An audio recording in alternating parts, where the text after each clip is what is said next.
Bienvenue au podcast des CSF. Donc, aujourd'hui, on a un ami de longue date, Martin-Luc de Rome, qui a accepté d'être présent avec nous. Martin-Luc, je le connais depuis, d'après moi, proche d'une quinzaine d'années. Puis, à travers les années, on a toujours entretenu vraiment une bonne relation ensemble. Puis, je tenais que tu puisses peut-être partager ton histoire. Donc, pour les gens qui ne connaissent pas, est-ce que tu peux rapidement nous faire une petite intro? Avec plaisir. Bonjour, Louis-Xavier. Merci en premier lieu de m'inviter. Vraiment apprécié. Ouais, effectivement, je pense que ça fait au-dessus de 15 ans qu'on se connaît. On a toujours travaillé ensemble en collaboration. Des fois, oups, on partait chacun sur notre bord, mais on se retrouvait tout le temps parce que le respect était là, puis il est encore là. Alors moi, ben, pour ceux qui ne le savent pas, j'ai commencé comme conseiller en 95. Puis en 2000, j'ai acheté mon premier agent général, après ça un deuxième, puis après ça un troisième. Puis j'ai fait ça jusqu'en 2000. Après ça, j'ai vendu mon agent général à Agrofinancier Horizon, John Hamilton. Il y avait toute la chaîne au Canada, mais il manquait le maillon du Québec. Alors, on a été le premier. Je me souviens même d'avoir reçu deux coups de téléphone de d'autres agents généraux qui étaient complètement sidérés de voir que je vendais à des Ontariens. Puis, ben, je disais, moi, c'est une transaction d'affaires, puis ils vont amener ça va être bon pour l'économie au Québec, ça va donner la chance à des conseillers d'avoir d'autres diversifications. C'est exactement ce qui est arrivé. On a travaillé ensemble, John puis moi, de 2000 à 2008. Et j'ai fait la transaction Horizon Excel, qui était la première grosse transaction d'agents généraux au Canada. Travaillé là-dessus pendant un an pour orchestrer ça. Et après ça, j'ai resté un bout de temps. Puis là, ben, James a pris la place, mon ami James. Il est tout petit, mais il prend beaucoup de place, James. Et puis, j'ai commencé à faire beaucoup pour des connaissances de fusion-acquisition. Un autre agent général m'a appelé, puis il dit, gars, je veux vendre, je ne sais pas comment le faire. Tu en as fait quelques-uns, tu as vendu le tien, tu en as fait d'autres, tu peux-tu m'aider? Alors, j'ai aidé à faire celui-là. Et puis après ça, j'en ai fait, je dirais, au Québec, 5-6 des agents généraux, souvent incognito, comme consultant en arrière, que je négociais et que, ou ben non, que je disais comment se préparer, puis quoi amener dans la négociation et tout. T'sais. Fait que c'était vraiment un beau cheminement. Puis aujourd'hui, je suis rendu à la tête de Queenston M&A. Puis, ça fait comme 2 ans que je l'ai acheté. C'est une firme qui a été fondée par M. Butler de Winnipeg. Puis lui, il ne parlait pas français. Alors, quand moi je l'ai acheté en octobre 2022, ben, j'ai pris un an là, pour prendre le contrôle. Puis après ça, ben, je voulais ramener ça au Canada français, spécialement au Québec. On commence à avoir de plus en plus de traction. Puis c'est ce qu'on fait chez Queenston. Fusion, acquisition, évaluation de clientèle, transition. Transition, ben, c'est comme, on est un peu comme les agents joueurs de hockey. Quand ils sont plus heureux ce qu'ils sont, ben, on va sur le marché, puis on leur négocie des ententes, puis on revient, puis on leur présente ça. Un courtier qui est avec, mettons, un dealer, une Vestia, puis qui n'est pas heureux, puis il veut s'en aller, on va l'amener chez Peak, on va l'amener ailleurs, selon son profil, selon sa personnalité. Fait qu'on est la seule firme qui fait ça au Canada, puis c'est vraiment dans ma table parce que j'adore ça. Je suis passionné de ce que je fais. Puis, puis est-ce qu'il y a beaucoup de transactions qui se font dans les dernières années avec tout ce qui se passe au niveau des taux d'intérêt? Comment ça se passe, le marché à l'heure actuelle? Ben, il y a beaucoup de transactions, puis je dirais que le taux d'intérêt, quand il a monté, là, il rebaisse un peu.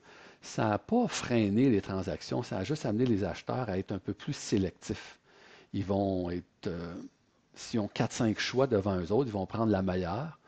Puis avant, ils pouvaient dire, bah, OK, gars, je vais prendre celle-là, puis celle-là est peut-être moins de qualité, moins ce que je cherche, mais je vais pouvoir la revirer de bord puis faire de quoi avec. Fait que les acheteurs sont un peu plus sélectifs.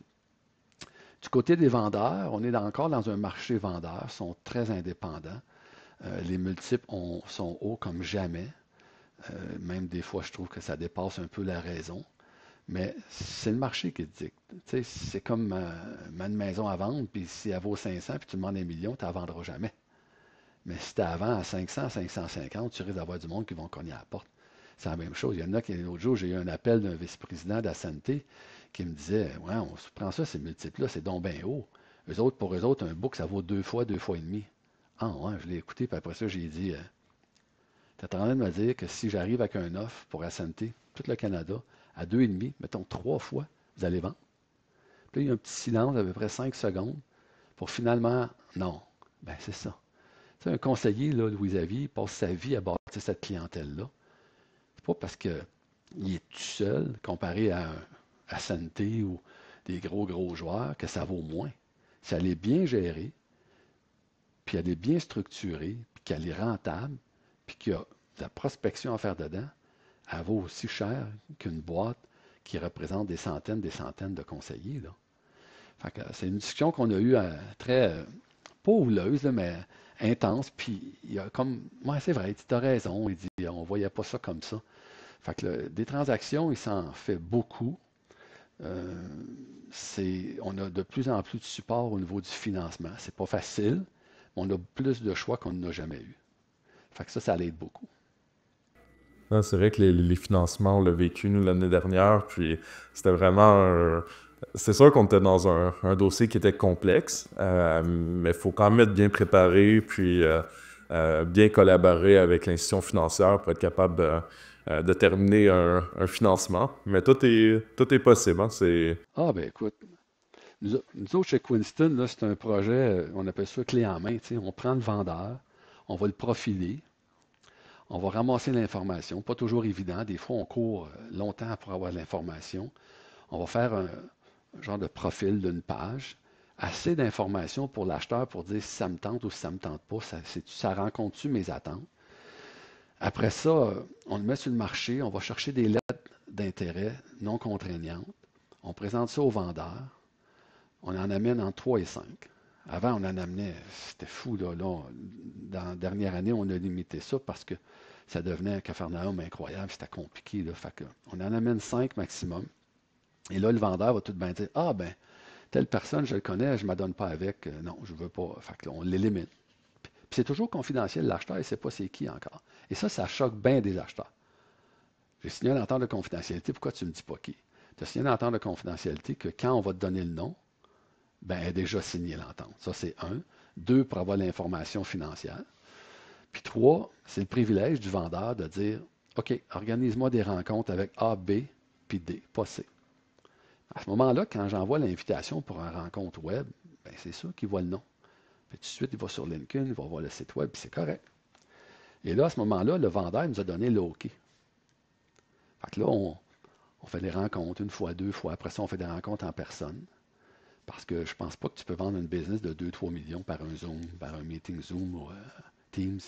À un moment donné, il faut serrer la main, puis il faut qu'il y ait de l'énergie qui passe, puis il faut que tu puisses sentir s'il y a une connexion ou pas. Tu sais. Puis là, après, on se rapproche à chaque fois de tous les paramètres de la transaction. Puis nous, on fait un genre de mémo fiscal qu'on appelle un sommaire de transaction, que j'envoie à mon avocat. On a des firmes d'avocats à Montréal, Toronto, puis Winnipeg, qui font toute la documentation légale. Puis là, on prépare la lettre d'intention. Mais avant de faire la lettre d'intention, depuis le mois de mai, nous, on a inversé, on fait la vérification diligente avant. Puis l'acheteur, le vendeur, je lui dis de choisir 2 acheteurs. Parce qu'on veut s'assurer que s'il y en a un qui recule, on a déjà un autre. Fait qu'on fait la vérification diligente, tous les documents sont sur une voûte sécurisée, nuagique.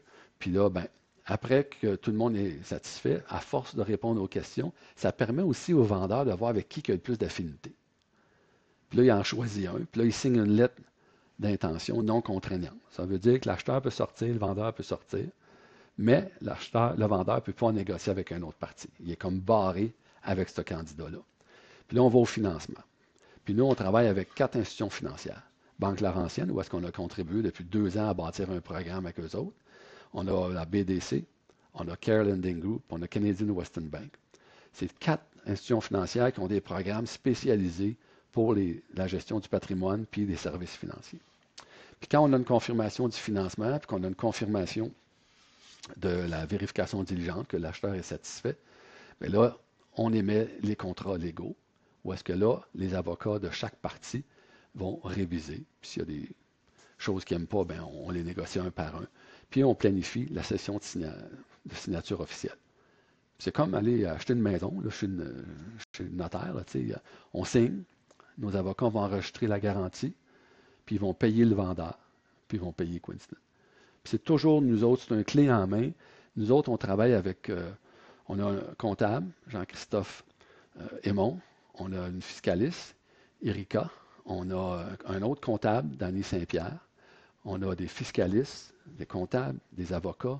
On a une équipe de professionnels qui fait que quand on prend un vendeur, on est capable de dire combien est-ce qu'il va te rester à impôt payé, puis quelles sont les conséquences, puis comment il pourrait se structurer pour sauver, minimiser l'impôt. C'est vraiment un projet clé en main. OK. Surtout dans des transactions d'envergure, tu sais, on parle d'une clientèle, tu sais, de 20-30 000. Ben, c'est sûr que des fois, c'est pas trop compliqué, mais quand on est dans une transaction de plusieurs centaines de milliers de dollars ou même des fois millions, ben, c'est important d'avoir, tu sais, souvent les gens ont pas soit un conseiller qui va acheter. C'est rare dans sa vie qu'il a acheté. Puis le vendeur aussi, il a sûrement pas vendu d'autres fois dans sa vie.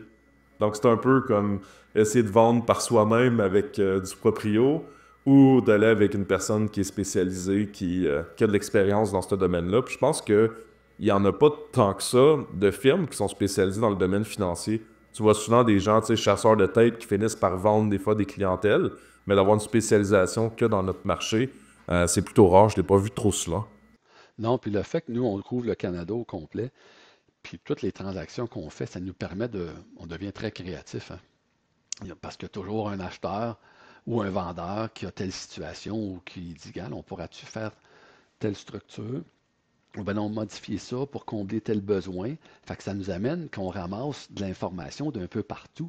Puis on est capable de vraiment, si on ne ferme pas un deal, là, comme je dis toujours, c'est parce qu'on n'a pas été assez créatif. C'est pas parce qu'il n'a pas marché, on n'a pas été assez créatif.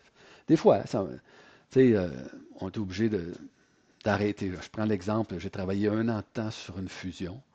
Puis une fusion, là, tu en fais une, deux par année, là, c'est beaucoup, là, parce que c'est long, une fusion. Parce que là, une fusion, quand je dis fusion-acquisition, ben, la fusion, elle, c'est l'entité A puis l'entité B qui fusionnent, qui résultent d'une entité C. Puis là, il y a beaucoup d'égos qui embarquent. Qui va rester le président? Quel est le nom de la compagnie qui va rester? C'est-tu A? C'est-tu B? C'est-tu un mix des deux? Alors, la dernière, c'est une fusion d'à peu près 17 millions. Puis après 1 an, on l'a arrêté. Parce que les deux avaient une base de calcul différente qui donnait les mêmes résultats, mais un ne voulait pas plier à l'autre, puis l'autre. Fait qu'à un moment donné, j'ai tout essayé, puis c'est mort dans l'œuf, puis on ne l'a pas fait. Mais on ne peut pas toutes les gagner, là. Combien de fois les conseillers, vous allez voir des clients, vous faites des grosses planifications pour mettre des polices successorales, puis etc. Puis le comptable arrive, puis il dit ah, je pense pas justifié, puis tout, puis il comprend pas, ça tombe à l'eau. Ben, nous autres, c'est la même chose. On ne peut pas toutes les fermer. Ouais. C'est sûr qu'un dossier comme ça, quand tu as passé plus qu'1 an, on a déjà dans le passé travaillé une grosse transaction ensemble, moi puis toi, puis c'est demandant là, de ton côté. C'est plein de visites, plein de documents à vérifier.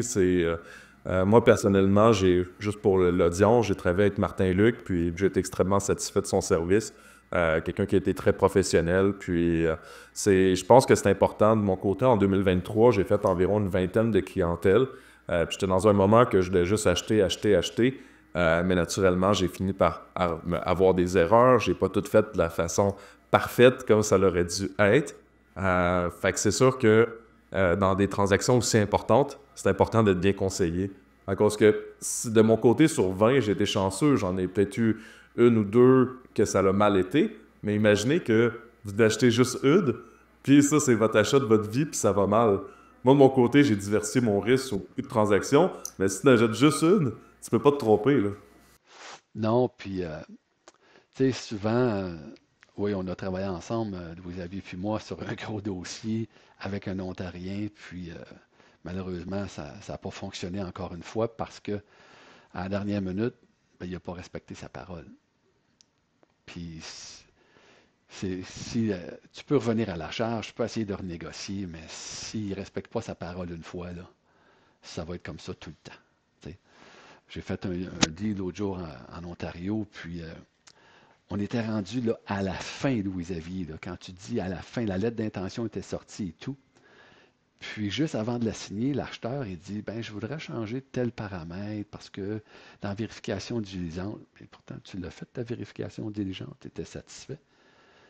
Puis là, le vendeur l'a regardé, puis il a dit, non, regarde, si tu changes les données là, tu vas les changer avec mon gars, parce que le garçon restait plus tard, puis tu n'auras pas plus de paroles.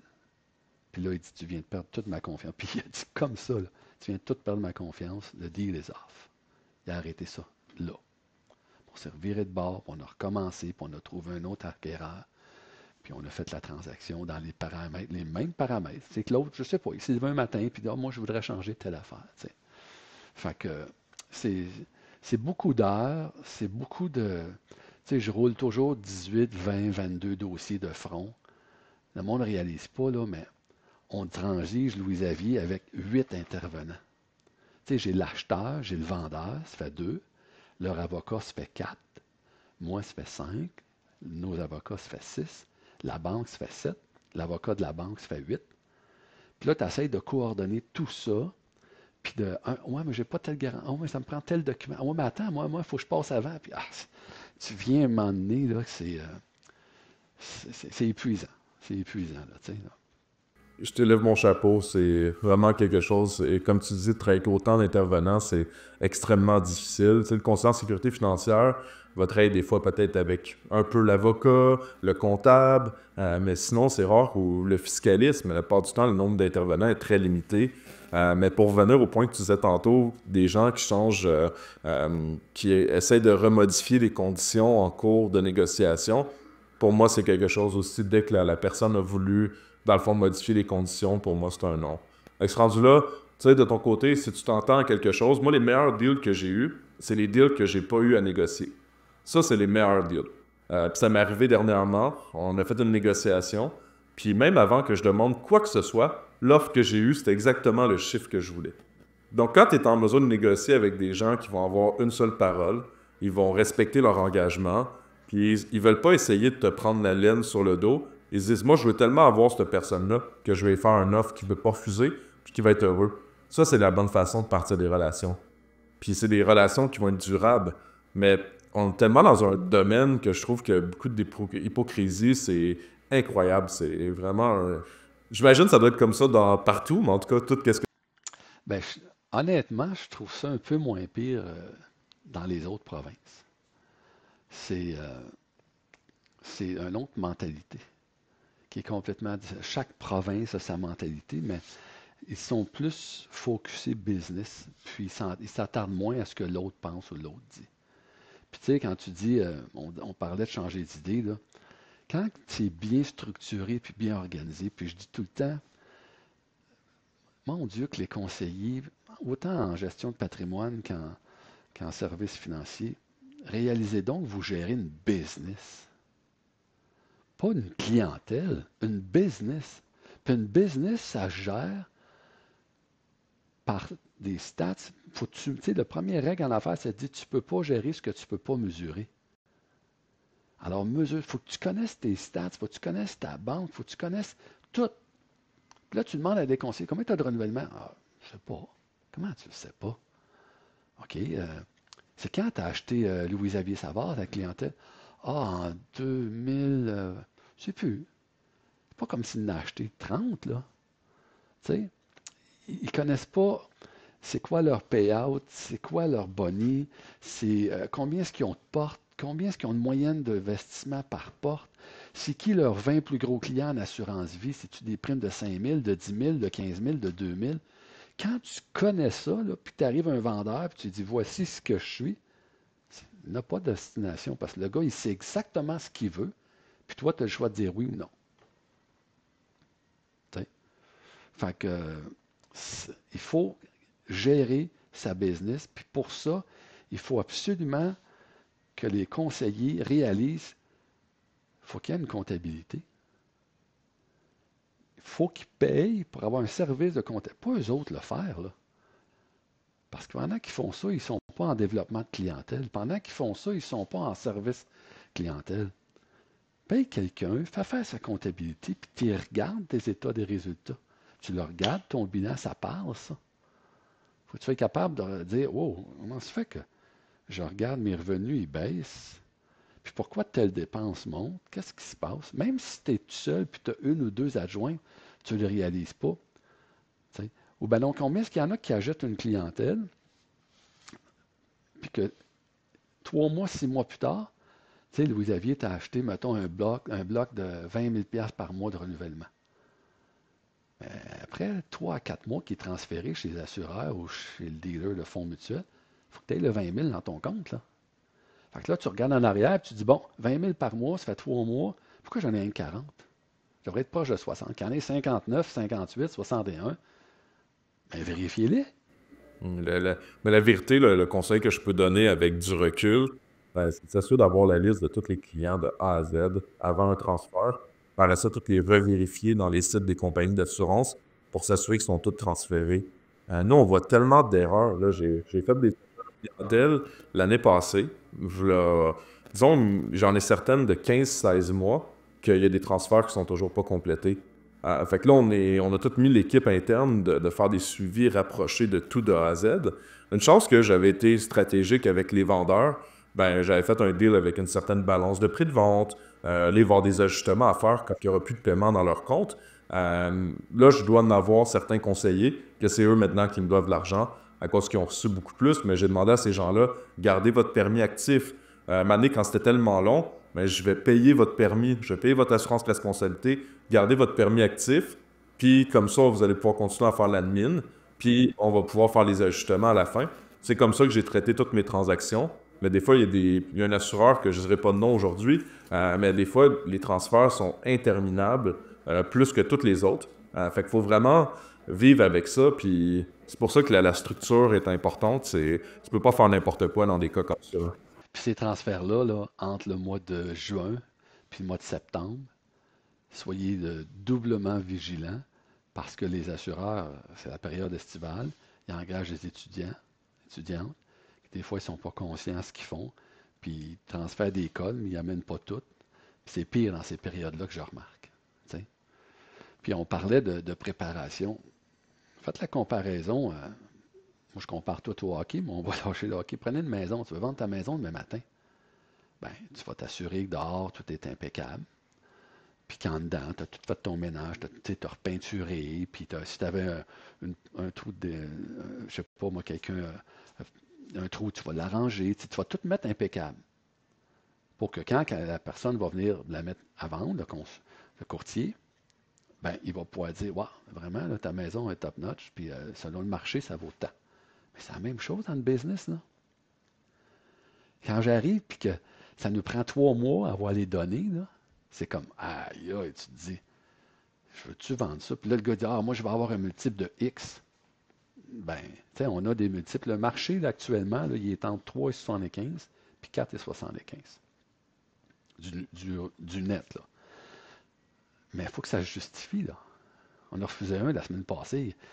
Il voulait du 4, 4 écarts. Ça ne vaut pas plus que 2,5, 3. Pourquoi? Ben, il n'a jamais segmenté sa clientèle.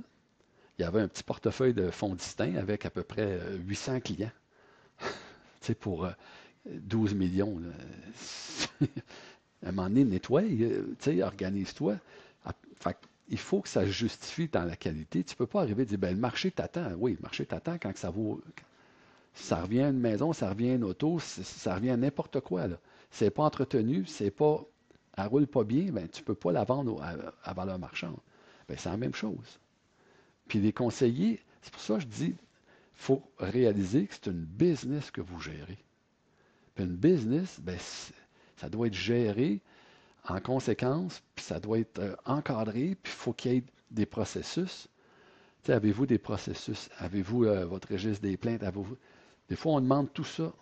Non, pas ça, moi. Si l'AMF faisait une inspection dans tous les cabinets, là, du jour au lendemain, là, je te jure qu'il y aurait bien des clientèles à vendre. Ouais, mais je pense que souvent, la personne qui est seule ou le cabinet c'est juste une personne rattachée, ils sont pas mis trop à l'œil des autorités. Ils essaient plus de regarder les grandes corporations, mais je te disais que tu as raison, que la plupart En tout cas, il y a un gros pourcentage qui n'ont pas ça de fait du tout, là. Puis tu sais, je le répète, puis je le répète, on vend quand on est au sommet, pas quand on est en chute libre. On vend quand on est en santé. On vend quand l'entreprise va bien. Puis quand on arrive à croiser des chemins là, que je suis dépassé, je suis pas dépassé. Je suis en train de vendre une clientèle à Toronto, puis c'est un ancien joueur de la Ligue de football canadienne. Et puis je lui demande pourquoi tu veux vendre? C'est toujours la question que je demande. Puis là, il me dit ben, ça fait un bon 6 mois que j'y pense. Là, puis, tu sais, il dit je vois trop d'athlètes arriver, avoir une super année, envoyer un autre. Puis l'année d'après, pfiou. Puis là, il dit je ne suis pas dépassé, il gère à peu près 42 millions. Tu sais. Il a déjà vendu à un junior qui était avec lui. Il gérait un 100-150 millions, le gars. Puis là, il y en a 42. Puis il dit, je ne suis pas dépassé, mais je ne suis pas loin. Nouveau investissement, conformité, technologie. Il dit, ça rentre de tout bord, de tout côté. Puis là, mon distributeur, un dealer, là, écoute, il m'en demande, juste m'ajuster. C'est comme un haut le cœur, là, puis je suis moins. Alors ça, là, c'est le parfait timing parce qu'il est capable de faire une transition. Puis il va être capable de supporter l'acquéreur dans le multiple qu'il demande élevé. Parce que je vais être là. Puis il veut rester encore un an ou deux, un an pour le transfert, puis après ça, peut-être comme ambassadeur. Mais il n'y a pas de problème de santé, il n'y a pas de problème d'argent, il n'y a pas de problème opérationnellement. Il est très organisé, mais je suis à croiser des chemins, là. La technologie, elle me tire du jus, la conformité, là, puis tous les documents que ça m'augmente. Je passe plus de temps à faire ça qu'à gérer ma clientèle. C'est là qu'il faut que tu vendes. Puis c'est dur de le reconnaître, puis c'est dur de le regarder, Louis-Xavier, quand est-ce sortir. Pas tout le monde qui est capable de s'auto-évaluer et de dire je pense que j'ai amené la compagnie au niveau le plus haut que je peux. Ouais, je le vois souvent. On voit des fois des conseillers qui ont gardé leur clientèle, puis sont rendus à un point que j'ai vu des clientèles à 2000 clients avec 7-8 000 $ de renouvellement. Donc, ils sont rendus qu'ils font un travail incroyable, puis ils font absolument plus aucune vente. Donc ça, c'est cette clientèle-là, dans le passé, elle aurait pu valoir plus. Peut-être que le monsieur aurait pu rentrer un junior qui aurait fait du placement pour valoriser son entreprise. Ben, tu sais, il y a comme des fois une préparation qui peut être faite pour valoriser ton entreprise avant de la vendre. Mais souvent, les gens sont rendus à un point que c'est un peu trop tard. Ils sont rendus, peut-être la santé n'est plus là. Des fois, je vois des choses, t'en vois toi aussi, des fois du 80 et plus, 82, 80. Euh, moi, je trouve ça inspirant à cause que, d'une certaine façon, moi, je pense que je vais être la dernière personne qui va vouloir me retraiter. Mais par contre, si de mon côté, toute la différence que j'aurais, c'est que j'aurais des gens qui feraient toutes les tâches que moi, je voudrais pas faire. Donc, si je voudrais absolument continuer, j'aurais quelqu'un qui ferait de la technologie, qui ferait toute l'administration, toutes les choses que je suis un peu dépassé. Puis ça me permettrait de perdurer jusque. Si je veux travailler jusqu'à ma mort, ben personne ne va m'arrêter. Mais il faut quand même savoir évoluer et être stratégique. Ben, c'est ça que je disais tantôt. Il ne fallait pas ta comptabilité. Un, tu n'es pas bon, puis deux, tu n'aimes pas ça. Puis trois, tu es plus payant quand tu es en avant d'un client. Mais si ça te coûte 50, 100 pièces, 150 par mois, il fallait faire. C'est la même chose. Je veux dire, moi, j'ai une maison, bien ordinaire, mais je suis de plus en plus tanné. Ben, je m'en vais vers la formule condo. Je vais garder ma maison, mais je vais avoir quelqu'un qui va faire le gazon, qui va faire la neige, qui va faire les vitres, nettoyer les dalles, puis je vais tout donner à contrat. C'est comme si j'étais à condo. T'sais. Tu peux faire ça avec ton entreprise. Fait que tu peux faire la même chose. T'sais. Puis combien de conseillers ont un plan d'affaires? Puis, je vais te poser une autre question. Tu as fait deux, trois agents généraux. Combien d'agents généraux s'assient avec un conseiller puis lui dit OK, Louis-Xavier, où tu te vois dans 3 ans? Peut-être dans 5 ans, mais commençons par 3. Puis quel est le chemin que tu vas prendre pour y arriver?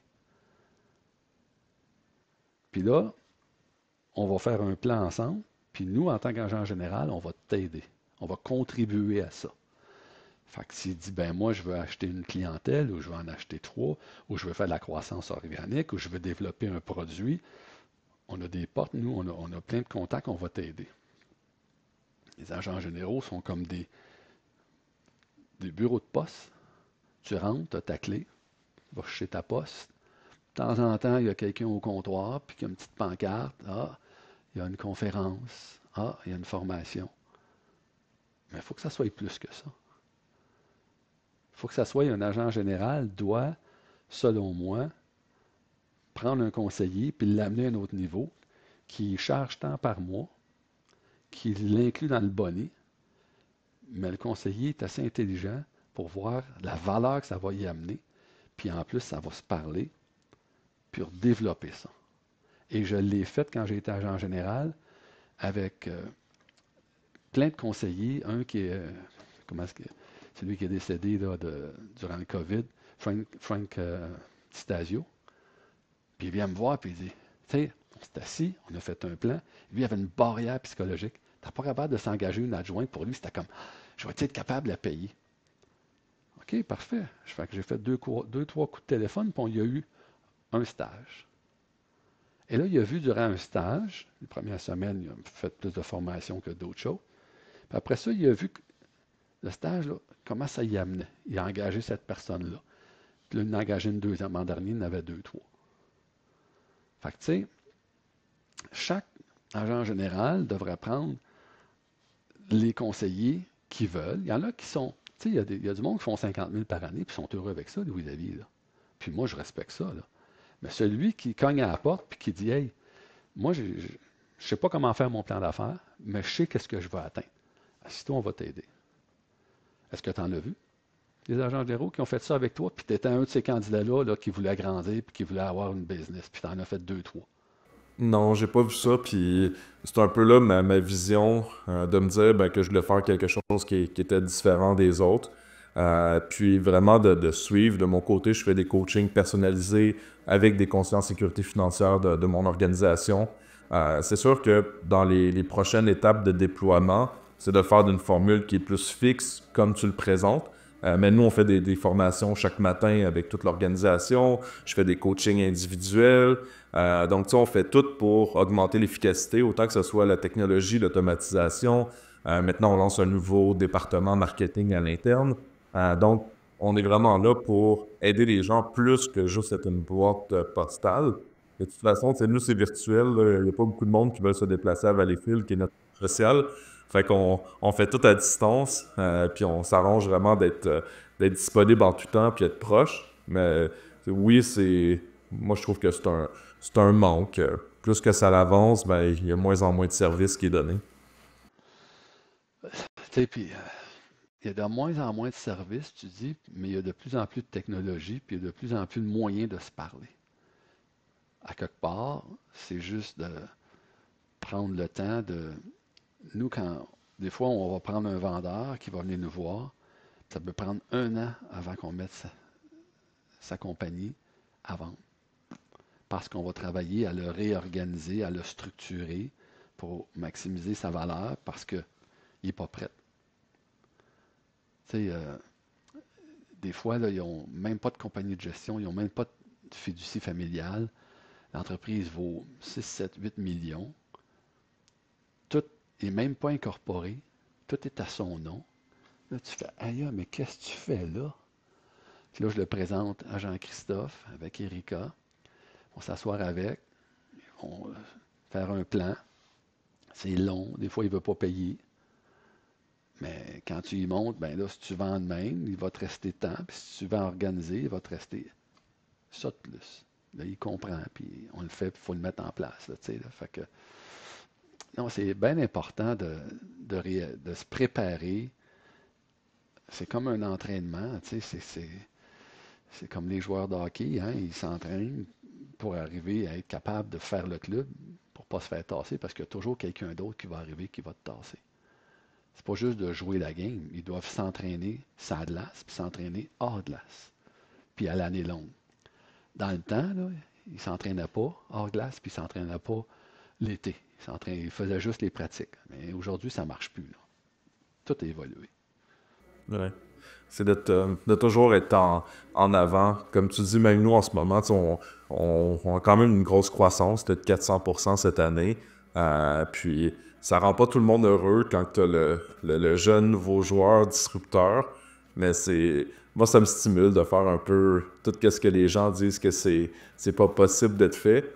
Pour moi, ça augmente vraiment mon taux de motivation. À chaque fois qu'une personne ose dire que c'est impossible, pour moi, c'est ultra motivant et ça me donne du plaisir. Mais comme tu dis, c'est juste d'être tout le temps en pratique, faire ça, d'être sur le terrain continuellement, tout le temps chercher à s'améliorer.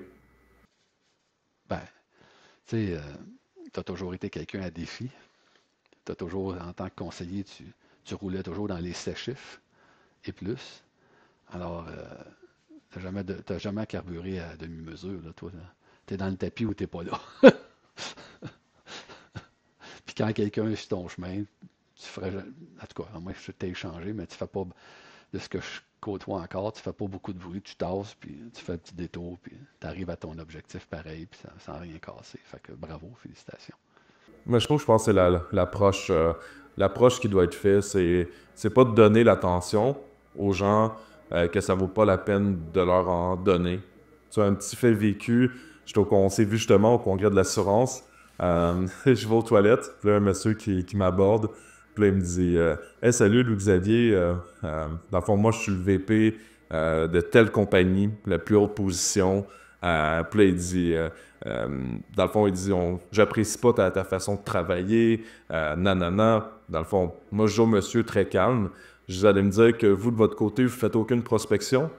Il dit non, pas de la façon que vous le faites. Ben, j'ai dit tu peux penser qu'est-ce que tu veux. Pour moi, ça n'a aucun impact. Moi, je suis confortable avec ma façon de travailler.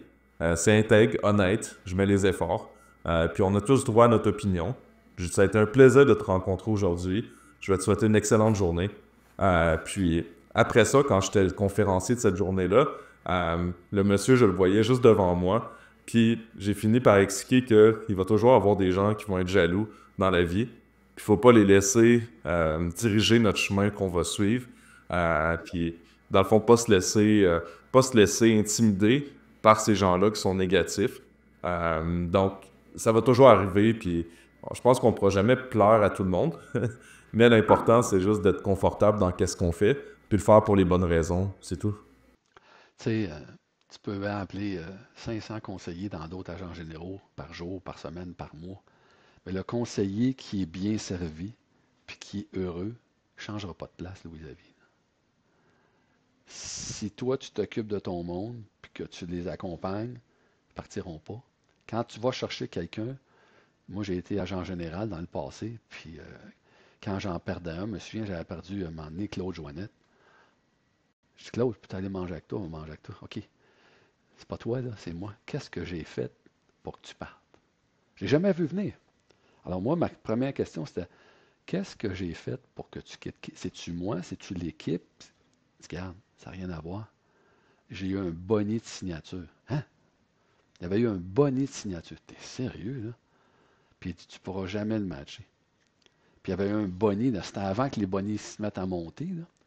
Aujourd'hui, du 160, 170, 180, 185, même 200, avec le programme MAP d'Horizon, tout le monde a ça. Dans le temps, là, tu donnais un 160, 165, c'était un gros bonnet, là, tu sais. Mais, non, non, il dit c'est le bonnet. Et en plus, j'ai eu un bonnet de signature.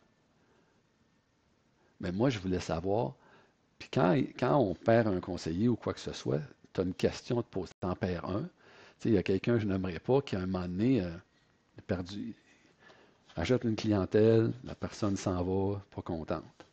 Une deuxième, une troisième, une quatrième. À un moment donné, c'est, oups, nettoie le miroir, là, puis on regarde pourquoi ils partent.